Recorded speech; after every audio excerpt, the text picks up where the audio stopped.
The rhythmic tapping of the keyboard was all that could be heard within Michael O'Connor's study. He had spent the last month suffering from the worst case of writer's block, and had finally decided on a story. The words flowed freely from him, just like it had for so many years before his most recent drought. He was afraid to stop, knowing that at any moment the torrent of ideas could cease. He powered through the night, cranking out chapters and downing cups of coffee to keep himself awake. By dawn, he had completed a rough draft of what he hoped would be his next novel, and placed it carefully within the manila folder he would use to ship it to his publisher. A week later, while having his morning coffee, Michael's cell phone rang. The caller ID indicated it was his publisher. A smile grew large on his face as he eagerly pressed the button to answer the phone and brought it to his ear. He sat listening to a review of what their focus group had come up with, none of which seemed enthusiastic. His upturned cheeks slowly drooped as he realized that none of them truly liked his idea. When the call had almost come to a finish, he assured them that he would address the issues that they had brought up to his attention and have a revised edition to them within 2 weeks. This was his entire career, though. Creating monsters and frights? He was sure he could do it. The next few nights were spent scanning his document. The focus groups didn't like the intimidating dog-like creature who chased its victims through the woods. They said it seemed too much like a werewolf story, and they simply had not seen any success with those lately. It had to be different, but still be his work, not just some fallacy to appease the masses. His mind searched for something terrifying that he had not already used in a story, something completely original. His web browser opened to a search engine and began researching folk tales and fables. He even perused old children's stories in an attempt to warp a beloved story into something dark and sinister. All seemed too bland for the type of work he was used to producing. By midnight, he had come up with no good ideas and decided rest would probably bring about something better. He had almost made his way to his bed when something out of the corner of his eye caught his attention. Michael's head turned quickly. His eyes shot open wide as he looked back from what appeared to be a figure standing beside his closet. His hand instinctively landed on the light switch, flicking it on. The light had chased away the shadow cast by the suit that hung from the back of his closet door. He sighed and felt silly at the thought. A chuckle erupted from his tired face. His body was almost nestled comfortably under the covers when the idea struck him. Shadows! Michael was out of his bed and at his desk within seconds, the keys being pounded like a hammer. And from the darkness, a being filtered into view, long and lanky with thousands of eyes peering out from it. The body was as black as pitch and no light could escape it. It drew in all around it as it slowly moved forward toward the bed. The needle-thin appendages stretched to unnatural lengths, grasping to the edges of the comforter and pulling itself toward Ashley. The young girl let out a blood-curdling scream that was soon squelched as the darkness enveloped her. Michael beamed at the final stroke of his keys, letting his hands rest on the back of his head as he stretched back in his desk chair. Then, tapping at his chin, he began to think of a name. It had to be old and strike fear in anyone who heard it. It may even be something legitimate. He began another search over the internet. Michael first searched legends he had heard of but kept being directed back to shadow people, and that wasn't the creature he had envisioned. When his initial search turned out to be fruitless, he began looking into translations from other languages. He searched words like darkness, demon, and shadows. After a few minutes of sifting through words and phrases that just didn't seem to fit, they came to rest on the Gaelic word for shadow, Skil, pronounced Skil. He attempted to pronounce it himself, and something felt right about it. He kept looking through a page full of words in that language. He settled on Skil Suil Anam, Shadow-Eye Spirit. Michael dressed up his story, added in a few details that included his creation's name. He had grown so fond of it that he began repeating the name at random moments when he was alone. His voice even whispered it as it was placed neatly into its own packaging for shipping. The words came to him while handing it to the postal carrier, which must have made him look silly to the tiny round man collecting his mail, but Michael didn't have a care in the world. He had written something truly horrifying, and he just knew it would be a hit with his publisher. So that night, he slid between the sheets of his comfortable bed, and he said the words again, drawing them out to get the full pronunciation down. He wanted to make sure he had it right when the publisher asked. He said the name over and over again, the words coming like a chant between his smiling lips as he reached over for the lamp upon the nightstand. With a click, the light was doused, allowing the night to encroach his tiny, tiny bedroom. Michael squirmed a bit and fluffed his pillow. Once he was comfortable, his eyes drifted shut and prepared to dream of the fame that would accompany his new work of art. Visions of book signings had already begun to dance in his mind before he was truly asleep, his smile growing wider by the second. His thoughts were suddenly disrupted by a very faint scratching noise. The noise wasn't loud, but constant. So much so that it became annoying, and after 5 minutes of trying to ignore it, Michael was up. The weary writer made his way through the halls and back down the stairs. He checked the doors and all the windows, but found no trace of the source. The wind had not been blowing and no trees rustled about. When there was no obvious answer, he pulled open his front door and searched the immediate area. He was sure it had to be some kind of dog or cat that was pawing at his house, but he found no trace of one. Michael walked back inside, closed the door, and locked it behind him. He immediately noticed how quiet the house was now, not a single sign of the scratching.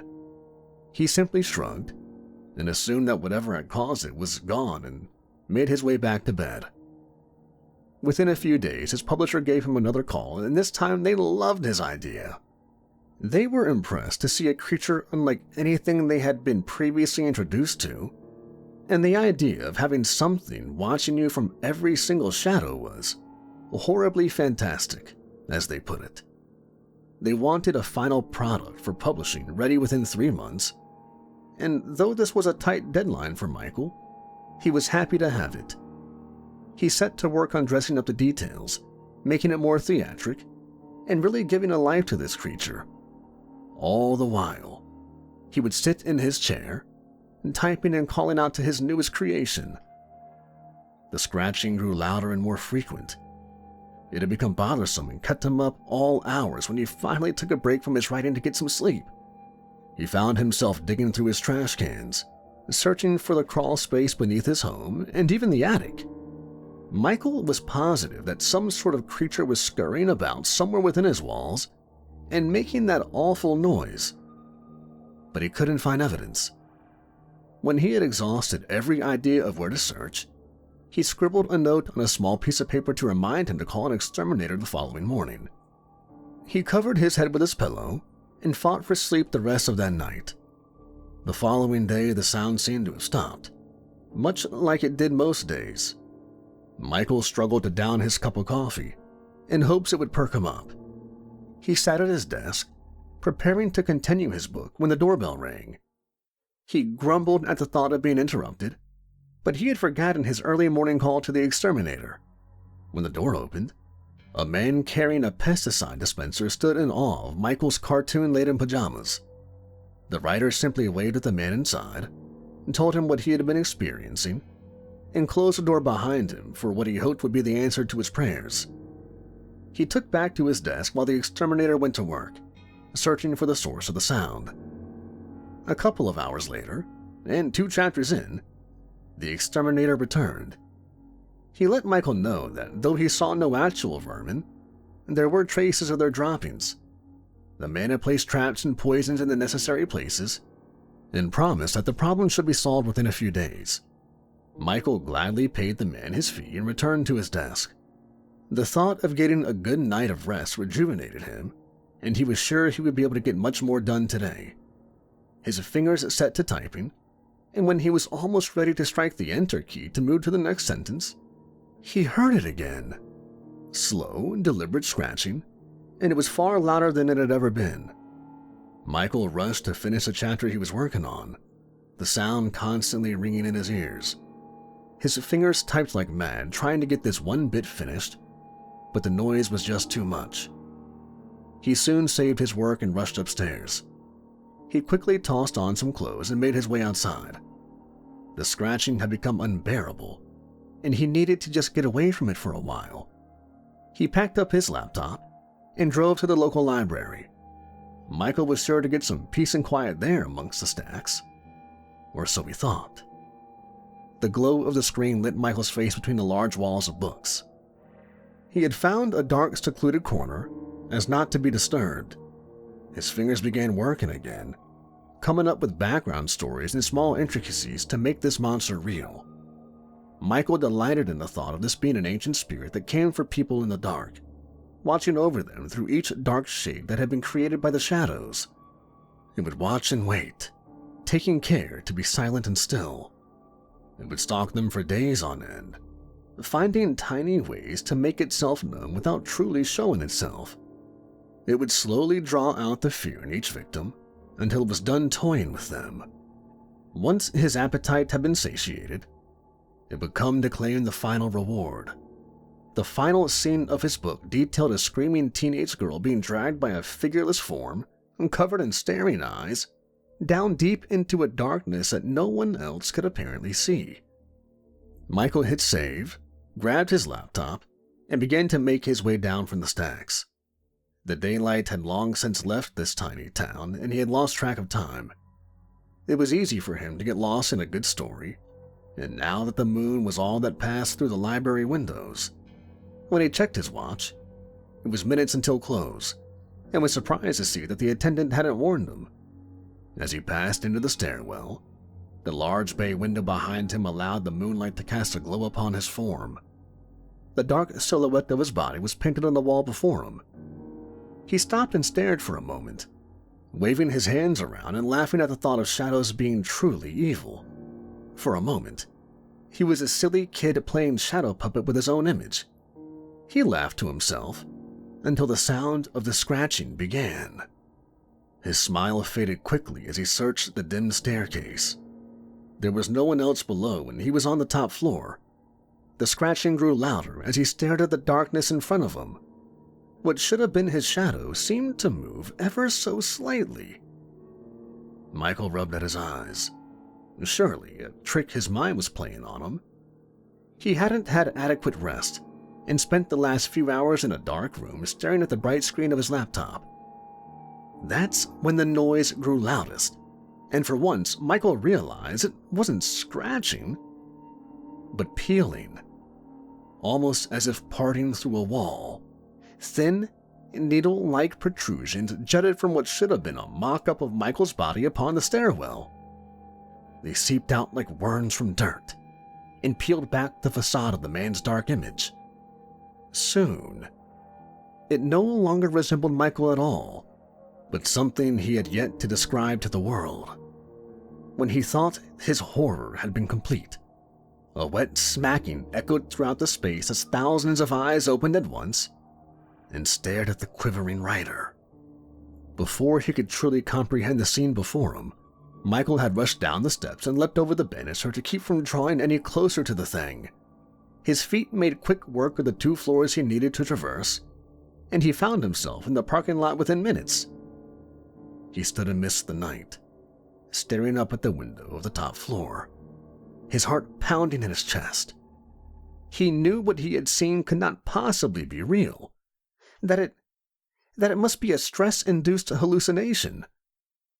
Michael's fingers tightened around his laptop, still shaking at the image that imprinted within his mind. The drive home was haunted by that vision, and so was the rest of the night. It took hours for Michael to get to sleep, but even his dreams were filled with nightmares of a creature that didn't even exist until he began writing about it.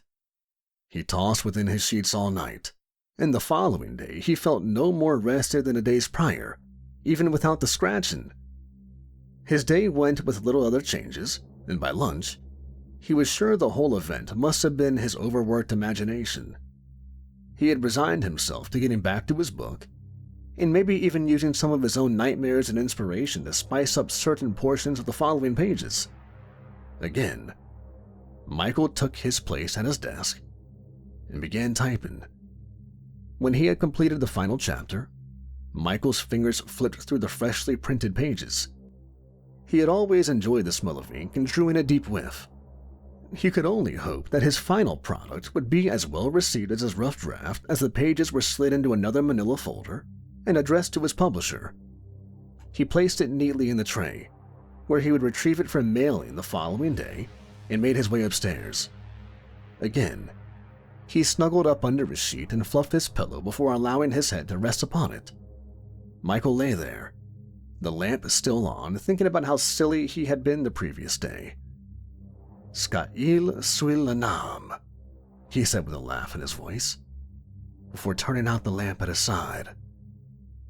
Michael was almost asleep when the sound came again, and his eyes quickly shot open. The street lamp outside cast an eerie shadow of the tree limbs that hung just outside the window.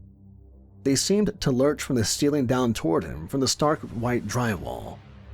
The wind shifted the branches, and they appeared to draw closer, the sound growing louder every moment.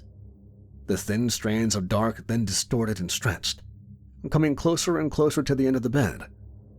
Michael sat up, his body quaking at the sight of the figure across the room that had melded with the shadow of the tree.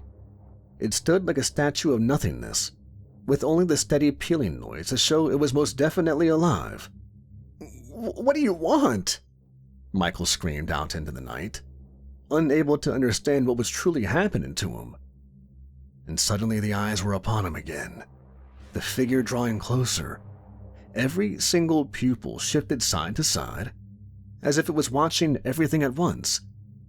The sick sloshes could be heard from the nothingness as they moved, and Michael sat frozen in his own fear. The thing crept closer, the tendrils of shadow worming their way up the bed and across Michael's comforter. The strings of darkness wriggled around him for a moment, and Michael could feel a chill seep from the thing into his bed and through his body. There was death within that absence of light, and Michael could feel it coming for him. Finish the book. A mirage of hundreds of voices, both male and female, erupted from nowhere, and yet Michael knew it was from his creation. The idea that this thing had been pushing him to finish his novel was insanity. It had been prodding him from his very first draft to make it alive, to make it real, and it would not leave Michael alone until he had. All of this came as an idea, a quick thought that just appeared within Michael's mind, but he knew the origin. Michael was staring at it.